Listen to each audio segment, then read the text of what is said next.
गुरु के द्वारा जो शिष्य के गले में कंठी बंधी हुई है वो साधारण नहीं है। आप विश्वास करके गुरु प्रदत्त कंठी को, तुलसी को गले में, लोग सोने की चैन पहनने में गर्व करते हैं और कहते हैं हम जब ऑफिस जाते हैं तो हमें शर्म लगती इसलिए कंठी उतार के रख देते हैं। ये दुर्मति है, ये महत अपराध है। प्रभु की प्रिया है श्री तुलसी जी और गुरु प्रदत्त कंठी मालाधारक मात्रोपि वैष्णव भक्ति वर्जिता पूजनीय प्रयत्नेन ब्रह्मणा किन्नु मानुषैः। यद्यपि गुरु की शरण में होकर गुरुदेव से कंठी लेकर बांध लिया पर अभी बस भक्ति असली नहीं आई उसके हृदय में, तो भी केवल तुलसी की कंठी धारण मात्र से वो वैष्णव हो गया और इतना पूजनीय हो गया कि ब्रह्मा जी भी उसका पूजन करेंगे। मनुष्यों की तो बात ही क्या है। मालाधारक मात्रोपि वैष्णवो भक्ति वर्जिता पूजनीय प्रयत्नेन ब्रह्मणा किन्नु मानुषः। आदर करना चाहिए जिसके गले में कंठी बंधी हो, भले अभी उसके हृदय में भक्ति का प्रादुर्भाव नहीं हुआ पर वो इतना पावन है कि ब्रह्मा जी भी उसका पूजन करेंगे। मनुष्यों की तो बात ही क्या है। तुलसी काष्ठजाम मालाम कंठस्थाम वहते तु यः असौचश्चाप्यनाचारो मामे वैति न संशयः। प्रभु कहते हैं कि जो पुरुष तुलसी जी की कंठी धारण करता है, तुलसी काष्ठ से निर्मित माला को कंठ देश में धारण करता है, वो भले नहाए धोए ना, देखो बड़ी महिमा है तुलसी जी की। वो ठीक माना भ्रष्ट आचरण वाला है लेकिन वो तुलसी के प्रभाव से मुझे प्राप्त होगा, नरक ले जाएगा, इसमें संदेह नहीं। तुलसी काष्ठजाम मालाम कंठस्थाम वहते तु यः असौचश्चाप्यनाचारो। यद्यपि अपवित्र रहता है, अनाचारी है, तो मामे वही दिन संशय, वो निश्चित मुझको प्राप्त होगा क्योंकि मेरी प्रिया तुलसी को गले में उधारण किए हुए है। त्रयो देवास्त्रयो वेदास तिस्रः संध्यास्त्रयोऽग्नयः तुलसी काष्ठधृक् विप्रे सदा कुर्वन्ति मंगलम। तीनों वेद और तीनों देवता ब्रह्मा विष्णु महेश और तीनों संध्याएं और तीनों अग्नियां जो तुलसी की कंठी धारण करता है सब निरंतर उसका मंगल करने के लिए सावधान रहते हैं। ध्यान देने योग्य बात, जो गले में तुलसी जी की माला कंठी धारण किए हुए है, तीनों वेद उसकी रक्षा करते हैं। ब्रह्मा विष्णु महेश तीनों ये महान ईश्वर कोटि के देवता रक्षा करते हैं। तीनों संध्याएं, तीनों अग्नियां उस तुलसी माला धारण करने वाले की निरंतर रक्षा करती, उसका मंगल विधान करती रहते हैं। जिसके गले में तुलसी होती है गुरु प्रदत्त, भूत प्रेत ये सब छू नहीं सकते उसको। ये तुलसी जी कोई साधारण ऐसा न समझ ले।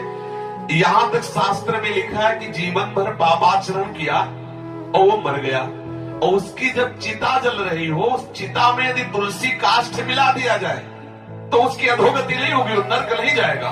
तुलसी काष्ठ पड़ते ही उसके सारे पाप भस्म हो जाए। यद्यपि वो मर चुका है, उसके शरीर की जो चिता दी गई है उसमें यदि तुलसी काष्ठ हो तो वो पवित्र हो जाएगा। इतनी महिमा है। सदा प्रीतमनास्तस्य कृष्णः देवकी नंदनः तुलसी काष्ठ संभूताम यो मालाम वहते नरः। तुलसी काष्ठ की माला धारण करने वाले पर श्री कृष्ण केवल इतने से ही प्रसन्न रहते हैं कि ये मेरी तुलसी जी को धारण किए हुए है। ये कभी लोक लज्जा ना करो कि लोग क्या कहेंगे तुलसी की कंठी धारण करने पर, गुरु प्रदत्त तिलक लगाने में लोग क्या कहेंगे। ये बड़ी बुद्धि मंद हो गई है। हमें निरंतर प्रभु से विमुख करने की चाल चलती रहती है। जब हम तिलक लगाते हैं तो हमें इस बात का गर्व होना चाहिए, प्रभु के दास है। ये किसका सुहाग है? प्रीतम का सुहाग। एक मरण धर्मा पति को वरण करने वाली स्त्री सुहागिन, वो 16 श्रृंगार करके बीच बाजार में ठसक से चलती है गर्व करके कि हमारे प्रीतम है, उनका ये प्रतीक है। और हम प्रभु के अखिल लोक चूड़ामणि भगवान जो अनंत ब्रह्मांडों के स्वामी, उनके दासत्व के प्रति इस तिलक को हम घबराए, हम छुपाए, बुरी बात है क्या? देखो देखो कैसा भगवान का भक्त है। अरे हमारा संबंध प्रभु से करके बोल रहे हैं, हमारे सौभाग्य का विषय है। लेकिन मलिन बुद्धि उससे कुचा जाता है कि तिलक नहीं लगाना, कंठी नहीं बांधना, क्योंकि लोग क्या कहेंगे। बहुत सावधान। साक्षात श्री कृष्ण चंद्र कह रहे, तुलसी काष्ठ की माला धारण करने मात्र से श्री कृष्ण प्रसन्न हो जाते हैं। जो तार्किक लोग तर्क करते हैं तिलक नहीं लगाना, क्या दिखावे से भगवान मिल जाएंगे? ये बिल्कुल अभक्त हैं। कोई अंदर भक्ति नहीं है, नहीं ऐसे शब्द नहीं निकल सकते। ये आचार्य रूप में भगवान ही पधारते हैं, और जितनी आचार्य परंपराएं सब भगवान के द्वारा ही प्रकट की हुई है। ये तिलक, कंठी, छाप, माला, ये सब भागवतिक स्वरूप है। जो इसकी निंदा करते हैं, वाद विवाद करते हैं कि भाई क्या बाहरी तिलक लगाने से भगवान की प्राप्ति हो जाएगी? हाँ हो जाएगी, कह तो रहे। कंठी बांधने से भगवत हाँ हो जाएगी। ये कंठी, ये तिलक, ये आपको धीरे धीरे प्रभु के चरणों में समर्पित कर देगा। उनका दासत्व है। ये हमारी दासता का चिन्ह है। हम श्यामा श्याम के दास है। आचार्य परंपरा से, इष्ट परंपरा से लगता चला रहा है। तो जब हम तिलक लगाए होते हैं तो ऐसे पता चलता है कि ये निम्बार्क संप्रदाय का है, ये गौड़ेश्वर संप्रदाय का, ये अर्थात अमुक आचार्य की परंपरा से प्रिया प्रीतम की ये दासता को स्वीकार किए हुए। ऐसा चिन्ह का बहुत बड़ा महत्व है। जो दीक्षा लेने के बाद तिलक नहीं लगाता और उपासना करता है तो उस उपासना को माना गया है निष्फल, बिना तिलक लगाए। स्नान के बाद पहले सुंदर तिलक की रचना करें। प्रथम ही मज्जन कीजिए, सौरभ अंग लगाए, ता पाछे रच बच करे, सुंदर तिलक बनाए। तिलक की निष्ठा होनी चाहिए। तिलक कोई केवल खिलवाड़ मात्र नहीं है कि हमने ऐसे तिलक बना लिए। ये हमारे दासत्व का स्वरूप है। अगर हमारे गले में कंठी बंधी है, मस्तक पर श्री वृंदावन की रज का तिलक धारण किए हुए है, किसी भी भूत प्रेत पिशाच यक्ष राक्षस की ताकत नहीं कि उसको छू सके। किसी के भी मूठ मंत्र आदि का प्रयोग उसके ऊपर की वशीकरण, मारण, उच्चाटन किसी का नहीं कर सकता। पर निष्ठा होनी चाहिए। एक बार हरिराम व्यास जी के शिष्य श्री मधुकर शाह जी, ये राजा है, उस समय सम्राट पद पर अकबर विराजमान था। आगरे आया। आगरे में उसने देखा बहुत से जो राजपूत राजा जन हैं तिलक लगाए हुए, क्योंकि ब्रज क्षेत्र से सब जुड़े हुए थे। गले में कंठी, मस्तक पे तिलक। उस समय किसी महापुरुष का उसे सानिध्य प्राप्त अकबर को नहीं हुआ था। तो उसके हृदय में आया कि ये सब तिलक विलक क्या धारण करना। उसने फरमान जारी कर दिया कि कल से सभा में कोई भी तिलक लगा कर नहीं आएगा। यदि तिलक लगा के आया तो गरम लोहे से उसका मस्तक दाग दिया जाएगा।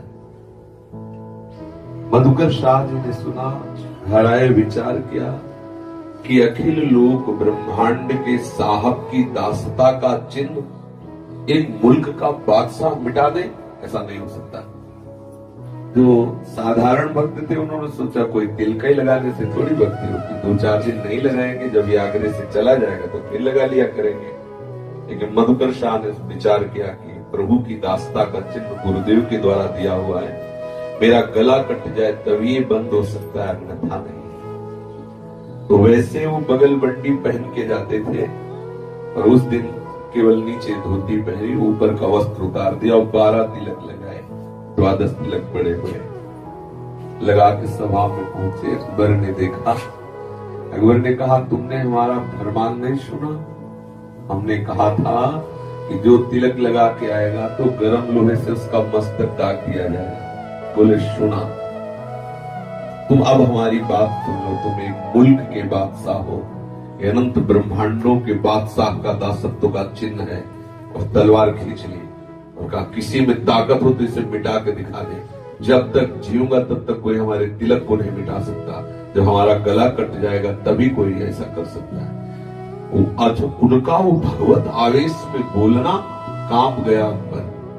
तुरंत कहा, वाह वाह वाह, सच्चे तिलकधारी तो तुम ही निकले, और तो सब झूठे हैं, क्योंकि एक ही मात्र है कि गोले लाल गोले से जो आग से जला हुआ उससे मस्तक दाग दिया जाए, बस इतने में भयभीत हो गए। सच्चे तिलकधारी तुम हो। बड़ा क्योंकि बादशाह वो है ना, तत्काल बदल गया, तत्काल अनुकूल हो गया और कहा तुम क्या चाहते हो? तो उसने कहा हम 2 बात चाहते हैं। पहली बात, आज के बाद कभी भी किसी को कंठी तिलक बांधने के लिए रोका न जाए। दूसरी बात, ब्रजमंडल में कभी शिकार न किया जाए। दोनों बातें लिखवाली। ये हम अपनी निष्ठा पे रहे। ये कंठी तिलक कोई नाटक थोड़ी है। भगवान स्वयं लगाते, देखो भगवान भी तो तिलक धारण करते, आचार्य धारण करते हैं, हमारे प्रियालाल धारण करते हैं, गुरु धारण करते हैं, हमको भी धारण करना चाहिए। ये हमारे प्रियालाल के दासत्व का स्वरूप है। प्रभु जो तिलक धारण करते हैं वो उनके श्रृंगार के लिए है, हम जो तिलक धारण करते हैं प्रभु के दासत्व के लिए।